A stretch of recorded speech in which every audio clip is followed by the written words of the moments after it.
Hello, I'm Bood and welcome to the channel. If you're brand new, thanks for checking out one of my videos. Hopefully by the end of it, you'll be a subscriber. If you're already a subscriber, as always, thanks for taking time out of your busy day to watch another one of my videos. And while you're all here together, why not smash the like button? Help support me, the episode and the channel. Massively appreciated. I always enjoy a little thumbs up. Thank you very much. Cheeky. Right. Another episode here today for you. I made one recently called Making Scotland Awesome. A country that is already awesome, but we want to make the football awesome. I want to take Scotland from 40th to the top. We did alright. If you've not seen it, go and check it out. It's alright. I enjoyed making it. I enjoyed making it so much I thought, let's do it again. This time, let's go to the other side of the world and take on a bit more of a challenge by making Australia awesome. Now, again, Australia is already awesome.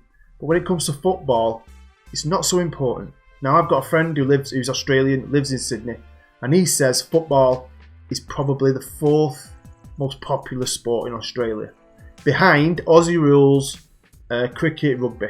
Don't know what order, but it's behind all them, right? And when you go into the editor really does reflect it. So what we've done is, just like in the last episode, I've changed a few things, which I'm going to explain very soon, and we're going to jump 10 years into the future. We're going to see if we can make Australia a powerhouse of world football, creating some of the world's best players, having one of the world's best leagues. That's the aim of the game. I'll make the 2028 save file available. You'll find it down below in the description if you want to jump into it and have a bit of fun. Check it out for yourself. Feel free to do that. Before we do get into the episode though, make sure you go and check out my other content. Go and catch up on the Denton Villa series, because I might have mentioned this in other episodes, but it could be ending. It could be changing. Also, I've got my Journeyman series. Go and check that out as well. Thank you very much. Hopefully you're really looking forward to this, because I am. I can't wait to get stuck in and have a look what's been going on.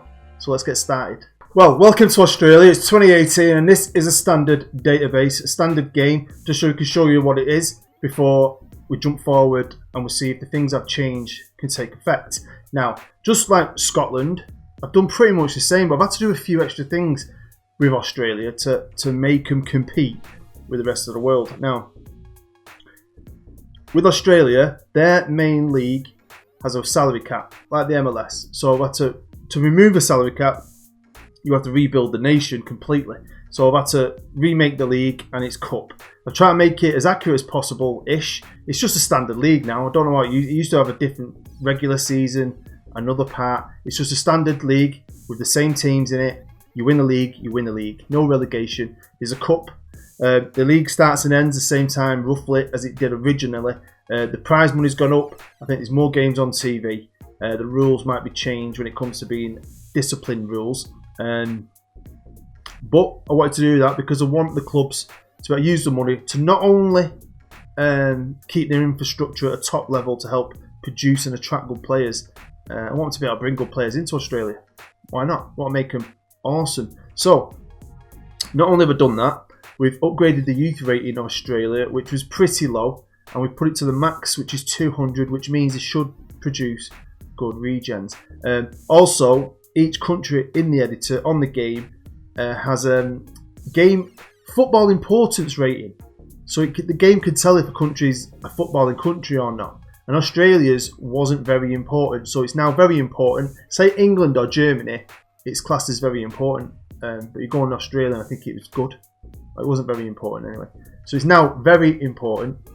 Every club has got state-of-the-art facilities. Not just the 10 teams in the A-League, but all the teams in the regional Premier divisions. So hopefully this country now will start producing good regens. They're probably going to sell them off. I'm hoping some will stay this time, unlike Scotland. I want to keep the infrastructure great, maybe even build new stadiums, get bigger, better managers and players, and hopefully the country as a whole, as a footballing nation, will get better. And here they are, 43rd in the world, surrounded by Greece, Ghana, Czech Republic, Montenegro, and Scotland, who we did the last episode with, just above them. I mean, so they're a good size, they're a good footballing nation, they do okay, don't they? But I want them to be elite. They're managed by Graham Arnold. He is Australian, and to be fair, I don't think he's a bad manager. I think stat-wise, he's all round pretty alright, I think. He's been manager of Sydney. I think he's been manager somewhere abroad, can't work out where. He's been manager of Central Coast Mariners, and he used to be Australia's assistant. Now, player-wise, they've actually got some good players. We're just going to check the top 3 out. The most highest value player is Aaron Moore. He is pretty good. Plays in the Premier League, Huddersfield. But I like in the last episode, I want them to be getting like £80 million. You know, superstar players. That's the target. Hopefully we can do that. So this is technically Australia's best player at the moment, and I'm hoping to do a lot better because he's good. I've had him in a series 2 years ago when he was on loan with Huddersfield, and he was great for me. But he's got nothing over an 18, and that's what I'm looking for. We want some elite strikers, superstar central midfielder, good centre halves, a team that could realistically win a World Cup. Second best player is Tom Rogic, or Rogic. That's how I'm saying it. I can't say names. I'm not ashamed to say it. Decent player. Who's played for Melbourne. Is now at Celtic. I like him a lot, to be fair. I think he's got great ability. Cracking player at 25. And their third best player on the valued list, anyway, is Matthew Ryan, a goalkeeper for Brighton. Reflexes are good. Handling's good. I mean, he's good. And that's the thing. I think a lot of these players are good. We don't want great. We want awesome. This is their main league, and they've only got one top league, and that's it. I would like to know why it's not any bigger, because there's a lot of teams. When I've gone through all the regional Premier Leagues, there's a lot of teams, and some of them are professional as well. So you think it'd be more exciting if they expanded the A-League, especially seeing as you think, right? There's only 10 teams in that league. Only 9 of them are Australian. Wellington, Phoenix are from New Zealand. Reputation-wise, in Asia, because Australia now plays under the Asian banner. It's the 8th best league. But China, Arab Emirates, South Korea, Japan, they're all above it. So the aim is to hopefully get to the top of that. I think that's more than realistic. And just like the Scottish episode, I'd like it if all the goodness happens and it bumps up the cups. So we'll see if that happens as well. To the minute, the main cup in Australia is the FFA Cup. I think it's like the FA Cup. And it's 14th. Now, I know football's been around in Australia for a long time, but this league, as it is now, isn't very old. It came about in 2005/6. And you'll see all the winners here. So you'll notice Sydney, they've won the last few. So what we're going to do is, we're going to have a look at Sydney, the manager, the best player, the 2. And then we're going to have a look at a team near the bottom, and then we'll compare what they're like in 10 years with the new system, the new money and the new facilities. So I'm guessing if you're not a fan of Sydney FC, you probably argue that they're not the best team. But technically, on paper right now, they are the best team in Australia. They've won the league 2 years running. They play in a 22,000 seater stadium, the Jubilee Stadium. And they're managed by Steve Carriga, who, I'm going to say, is shit. He's pretty bad. He's not great, is he? We need better managers. This is their best player, and he's not technically their player. He's on loan. He's called Siem de Jong. He's 29. He's Dutch, and he's come from Ajax. So he's not been able to break into the main Ajax team. He has played for Holland a few times. He's good. Okay. Their hot prospect is Trent Buggiaria, or whatever that name is. What kind of name is that, mate? Trent. Do you know what I mean? Australian, 20.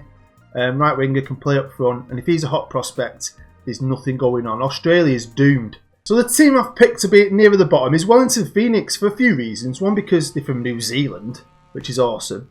And I don't think they're one of the best teams in the league. And the other reason being, one of my great friends in the community had a great series with this team. He was really passionate about it. It's like his team. And I love that series. I watched nearly every episode. It was great. And kind of fall for him. And I love the fact they're playing black and yellow. And if anyone knows me, you know I like black and yellow. So, yeah, we're going to look at Wellington Phoenix. They play in a 34,500 seater stadium, Wellington Regional Stadium, which I'm assuming is New Zealand's national team stadium. Just guessing. And they're managed by Mark Rudin. And this is Mark. No offence, mate, but you're shit. He is bad at it. That is bad. Their best player is this chap, and to be fair, he looks alright for his level, I think. Mandy is called, 29, Spanish. Works hard, great stamina, got some decent ability. Can pass a ball. I imagine he's a beast in this league. He's not played for him yet, but I bet he does a good job. And their hot prospect is surprisingly better than Sydney's. He's called Sarpreet Singh, and he's a New Zealander. Come on, mate. I nearly My mum and dad nearly emigrated to New Zealand when I was born. Can't even imagine that. Couldn't even imagine living in New Zealand, me. But weird. Anyway, yeah, Sarpreet Singh. I'm assuming he's got Indian heritage with a name like that. But he looks alright. Bit better than the top team's hot prospect. So what we're going to do is we're going to jump 10 years into the future to the year 2028 with this new system, with each club having continued bloody cash injections that will keep them up there with the elite of world football and the Premier League everywhere. They're going to be laughing. They're going to have the best training facilities. I've not changed the stadiums. The stadiums are staying the same. If they want to improve them, that's great. And obviously we've got a good youth rating as well, so we're hoping for great things. Should we find out what's happened? Welcome to the future and welcome to the year 2028 now. I've not looked at this at all. It's all new for me and new for you too, and I love stuff like this. I don't know why. It geeks me out. I love this kind of stuff. So straight away we can see this is Australia and they're 12th in the world. So that is brilliant. That's better because we took Scotland, I think, from 40th to 14th. We took them from 43rd to 12th. So that is brilliant. Absolutely awesome. Just look at the top players, the top 6 players they've got, all play abroad. So the same pattern's going to happen. I imagine, like Scotland, they're going to be creating great players. They're going to be then bought by the rest of the world. And they're probably going to be bringing in their own foreigners. But it is what it is. Hopefully everything's grown. The A-League is now a 3-star league, so that's definitely grown. So what we're going to do is, I think we'll look at the national team first, and then we'll get into the club side of things. So here we are, sitting pretty, nearly broke the top 10. I'd love to have done that. I'd love to have done it, but we're now better than Russia, Colombia, Uruguay, Denmark. That's awesome. When you look at the teams above us, yeah, I'd like to be above Nigeria, and it doesn't look like they're far off. They're only 3 points, and it looks, to be fair, like they were. They've dropped down a place, so at one point they were above Nigeria, because you can't really argue with all them. No offence to Nigeria, but from Argentina onwards there, you know, big footballing countries. Now over to the manager. The manager is Australian. He's 57, Trevor Morgan. He used to be the under-19s manager for 5 years, and then he's been the manager of Australia. He got promoted from 2023. That's great. They've kept it in-house. And to be fair, I like him. Now, I do this. I don't know if you do it. If you've got minimum attributes, stick everything on your mentals, because I don't know if you ever noticed, but when you do coaching badges, it only kind of boosts your coaching. Your mentals very rarely go up, I've noticed. Them values are now screaming out top players. Top players. They're playing in the big leagues, and they've got big values, and they're at a great age. 24, 25, 23, 25, 25, 23, 25. This is awesome. First up is Jamie Reid, a striker, 24-year-old. Came from Wellington Phoenix, which is brilliant. Played for Montpellier, he's played for Porto, scored goals everywhere he's been. Now he's at Paris Saint-Germain, where he's getting a goal every other game. Great finisher, great first touch, great technique, brilliant physicals, and he's only 24. Next on the list is a central midfielder called Joel Quinn. Again, young, 25 years old. Again, great physicals, vision, technique, work rate. Got some great skill. Great skill. Came from Melbourne City. He played at Porto as well. He's been at Barcelona for a while and done everything at Barcelona. And now he's at Manchester United. And he's 25. What a career he's had already.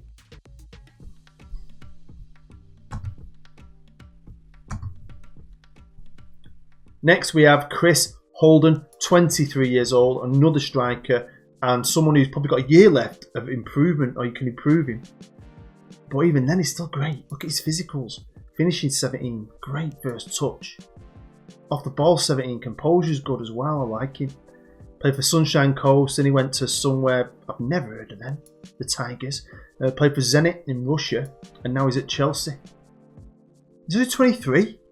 Cracking careers, these lads, aren't they? Let's look at a few more. We're going to look at the next one. That's Scott Sanders, another striker, and another very good striker. Great physicals again. Finishing's 15, but he's great dribbling, great first touch, great technique. Off the ball is outstanding. He's composed as well. He's played for Bristol City, Everton, Paris Saint-Germain, and now he's with the Scousers. Now he's with Liverpool. Forget about these boys. Let's look at the last one, number 5, and we'll look at a defender, and it's Simon Bealey. Manchester United players, played for Frankfurt. He's played for the Magpie Crusaders United. Now I'm assuming that's one of these regional teams. Let's just check it out. Yes, it is. Like I said, there's all these NP something Queensland and all over the country. There's all these big leagues, right? Like I said, I give them all great facilities. And I give them all regular cash injection every summer, not stupid, but millions, to keep themselves okay. So it's great to see that, you know, it's because I just worried that we're just them 10 teams in the Hyundai League. They'll be creating a lot of regens, needed vast amounts of regens. So it's great that players come from a team like the Magpie Crusaders and gone on to becoming a united centre half. Well, let's move over now to the Hyundai A-League. I think the national team's done well. They're up there nearly top 10. They've got some great players. I think they're on the brink of doing something special. So if you jump in with the safe bound, have a go yourself. And win a World Cup with Australia, let me know. I'd love to hear that. Send me screenshots. You'll find my email in the description. I love listening to your stories and hearing about them, and definitely love seeing them. But anyway, here we are with the league, and straight away you can see up there, I don't need to go on to the reputation. If you look there, competition reputation, it's the #1 league in Asia. Are you having that? Brilliant. We'll have a look at some of the winners. You can see the recent winners here. Melbourne, I've got a couple. Sydney, Melbourne, Adelaide, Melbourne, the other Melbourne. Brisbane, Roar as well. So it looks like, you know, it's a good competitive league. Here we are with Sydney FC, the team we looked at before. And they've got some big value players there. Now I know for a fact, because I ran a 10-year simulation with the standard Australian league, and you know the league just stays as it is. It doesn't get any better if you leave it as it is. And like the highest value players for Sydney were like 1.5 million. So that's definitely an improvement. The only sad thing is none of them are Australian. It's the same as Scotland. It's all the lower level Aussies are down here. So all the high end Australians are going abroad, and they're bringing in their own players. So let's have a look at some of their best ones. And this is their top dog worth 49.5 million. He's called Roman Leroy, Belgian, 23, so he's young and he's good. So, you know, I don't get why you do. All the Aussies are going, but they're still able to bring in very good young players from abroad. Next on their value list is this chap. So he's quality. English, 47 caps. A Liverpool legend, played for Wolves, Fulham, and he's only 25. And, you know, it's great. At the end of the day, they're giving away their good players, but what's great is that they're also getting those countries' best players too, so everyone's sharing. Nice. This is their hot prospect though, Fabio Montagnani. He's an Australian, believe it or not, and he doesn't blow you away, does he? 17 years old. Don't blow me away. But of course, the management. I think the managing quality has improved, and they do have Didier Deschamps. Bit of an improvement on the manager from 10 years ago.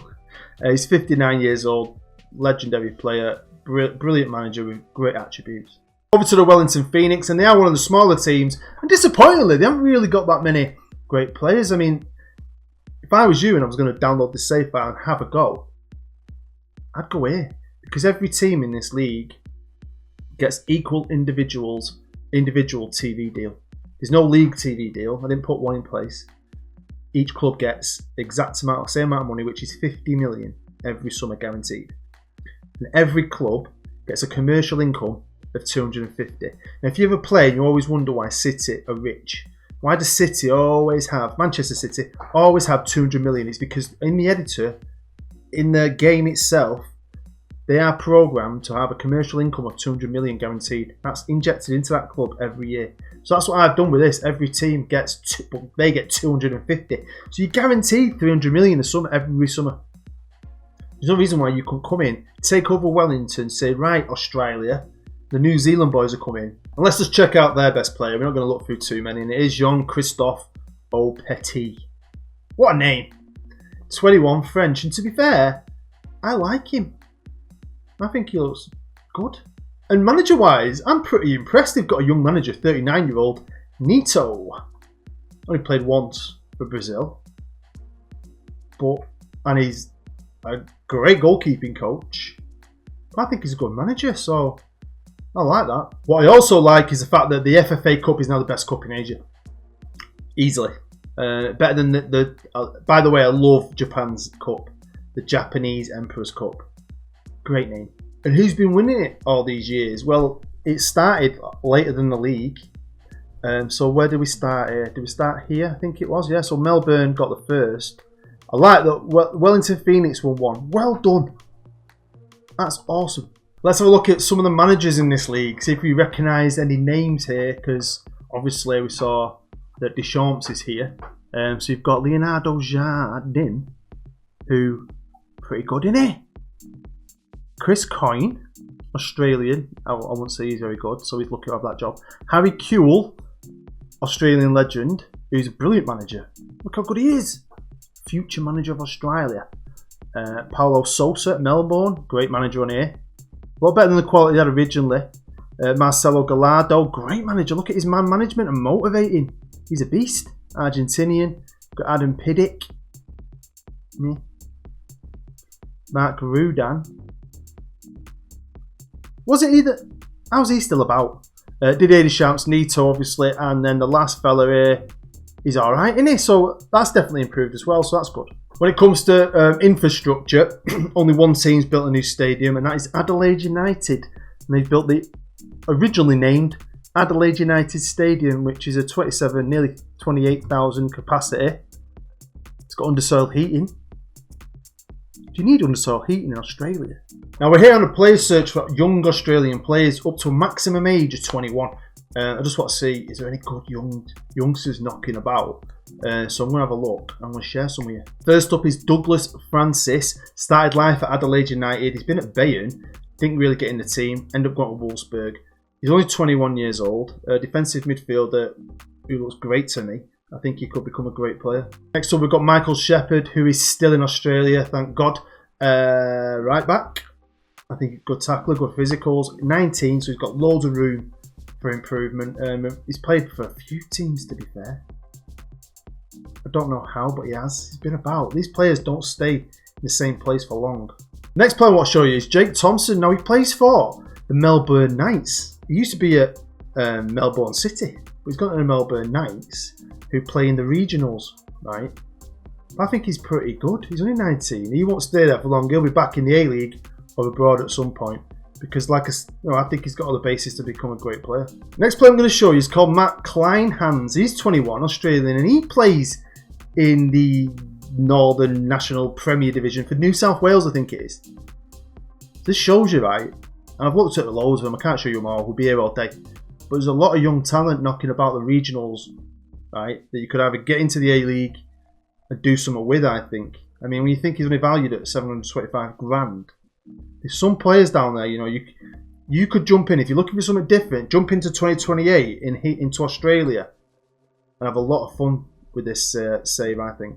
Well, there you go. Thanks for watching. I really, really do appreciate it. Hopefully you enjoyed it enough to smash the like button. It really does help me out. But I enjoyed making it, putting it together and looking into it. It's a lot of fun. Like I said, the save file will be down below in the description if you want to jump into 2028 and have some fun in this world. It looks like it could be fun, I think. There's some challenges out there. A lower level A-League team. There's a lot of young players who could get up from the regional leagues and you can have a lot of fun, but I think we did well. I think I've done better with that. I think that's worked out better because Australia are higher. And I think Australia, again, like Scotland were, are poised to do something special. You could potentially win a World Cup with them players and have a lot more players to bring through. Brilliant, really. The A-League's the best league in Asia. The Cup's the best league. There's some fantastic players as well coming from abroad. So they're not just getting rid of their best players and bringing in okay foreigners. They've brought in some really good young regen talent, which is brilliant. I like that. I've really enjoyed it. So again, thank you for watching. I do appreciate it. Make sure you go and check out all my other content and make sure you have a great day. I love you a long time. You've been Brill. I've been Bood. I'll see you next time.